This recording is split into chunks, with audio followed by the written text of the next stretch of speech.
Afrika cho'ng quruqligining shimolida, Qayra shahrining atrofidagi bepoyon qumliqda bir to'p hayvatli piramida shaklidagi qurilish qad ko'tarib turdi. Mana bu dunyodagi 7 cho'ng mo'jizaning birinchisi Misr al-Ihrami. Rivoyat qilinishicha, bu qadimgi Misrdagi firavnlarning qabrisi ekan. Uning ko'rinishi hayvatlik, u olamshumul o'zgarishlarni boshdan kechirgan. Hozir qadar allaqachon 4-5 ming yillik tarixga ega. Bu qadimgi Misr yuqori darajalik madaniyatining simvoli, insonlarning uzoq tarixining guvohchisi.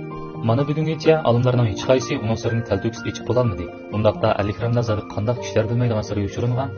Bugungi kunda siz Misrga berib ekskursiya qilgan al-Ihram odatda Qohira Jaysaga joylashgan 3 cho'ng al-Ihramni ko'rsatadi. Xufu al-Ihram bo'lsa, bularning ichidagi eng cho'ngi. Uning aslidagi egizligi 146,15 metr. U necha ming yil burun qurilgandan boshlab dunyodagi eng egiz qurilish hisoblangan.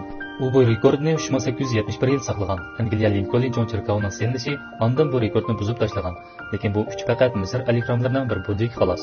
Olimlar qadimgi Misr rayonida jami taxminan 140 dona al-Ihramni bayqadi.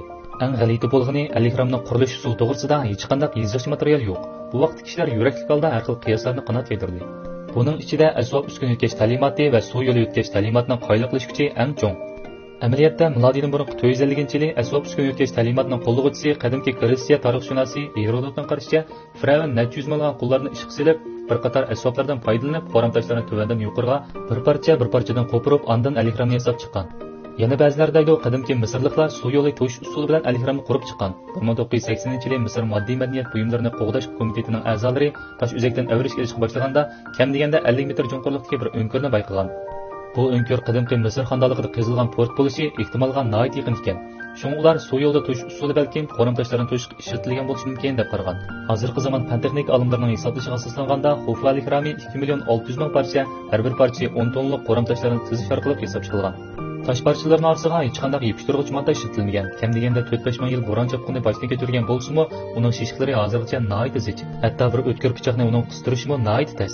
Bunchalik kamolat yetgan hunar san'atining 4-5 ming yil ilgariki qadimki Misrdagi hunarvan yoki qullarning qo'ldan chiqishi odamni haqiqatan hayron qoldirdi. Hozircha bu 2,6 million parcha qoramtoshning qanday tizilganini demay tursak, faqat qurilishning o'ziga ketgan vaqt uzunligi 700 yilga yetadi. Bugungi zamonaviy madaniyatning qurilish texnikasini desakmi, yana nurg'ulg'an odam kuchi va moddiy kuch sarf qilish to'g'ri keladi. Al-Ihramning qurilish farazlari ichida yana nurg'un tushuntirish tez bo'lgan nuqtalar mavjud bo'lganlikdan va yana insonlarning olamiga bo'lgan tadqiqotning texnik cho'ng qurilish sababidan ba'zilar uni tashqi plan madaniyat qurilish bilan bog'laydi. Bu bo'lsa tashqi plan odamlar qoldirgan xaroba deb qaraydi. Lekin bugunga qadar al-Ihramning qurilishiga munosabatli sirlar texnik odamni butunlay qoyil qila olgudek javobga erisha olmadi. 1922-yili angliyalik arxeolog Howard Carter Tutankamonning qabrisida bir necha o'rinda g'alit o'ymalarni bayqagan. Bir o'ringa kim Firavnning uyqusini buzsa, Azroil qantini ichib uning beshiga qo'nadi deb yozilgan. Buning rostligiga nisbatan olimlar har xil fikrda. Ba'zilar bu qabr egasi qabrning buzg'unchilik uchirishini qo'g'dashdagi bir xil usul, hech qanday amaliy yo'li yo'q deydi. Lekin yana ba'zilar bu haqiqatan Firavn bilan munosabatli deb qaraydi. 4000 yildan ko'proq vaqt o'tib ketdi. Bo'ronchoqlik yomg'ir, yer tavrash, qumburallar, qattiq sovuq, pijg'im issiqning chirtishi va buzg'unchilikni boshdan kechirgandan keyin dunyodagi 7 cho'ng mo'jizaning hech qaysi al-Ihramga o'xshash hayvat bilan qad ko'tarib tura olmadi. Uning o'zini bir mo'jiza. Odamni texnik qaymoqtirdig'ini al-Ihramning qurish logikasi bilan geometriya ilmiy logikasi mukammal yiqilishidi. Ajoba bu rostilla to'g'ri kelib qilishmi? Qadimki Misrda rostilla shunday yuqori farosatli insonlar mavjudmi? Balkim buning ichidagi maxfiyat sovuq mayin shimolda qummasdagan mangulik ko'milgan bo'lishi mumkin.